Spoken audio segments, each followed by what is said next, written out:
అంటే ఇప్పుడు ఈరోజు ఏమంటే లోకం మొత్తానికి భారం అయిపోయింది ఒక్క దేవుడినండి. పిల్లల భారం అని అనరు, ఉద్యోగం భారం అని అనరు, వాళ్ళ సొంత పనులు భారం అని అనరు, వాళ్ళ సొంత సంతోషాలు భారమని అనరు. ఒక్క దేవుడి పని ఏమంటే ఒక్కటి ఎక్స్ట్రా చెప్పామంటే మాకు భారం అయిపోతుంది.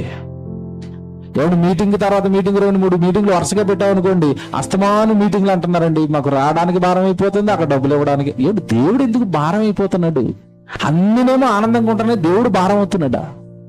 చాలా దారుణం కదండి ఇది. మీరు దేవుడి పనిలో అలసట మీరు అలసిపోకూడదు. ఎందుకు అలసట వస్తుంది? 3వ వచనం చదువుదాం.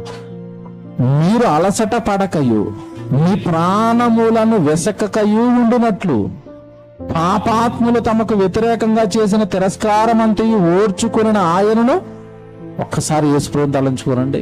ఎక్కడ అలసిపోయాడండి, ఎక్కడ విసిగిపోయాడండి. పాపాత్ములు ఆయన మీదకి ఎంత దారుణంగా లేచారండి. ఆయన జీవితంలో లేని అలసట మీకెందుకు?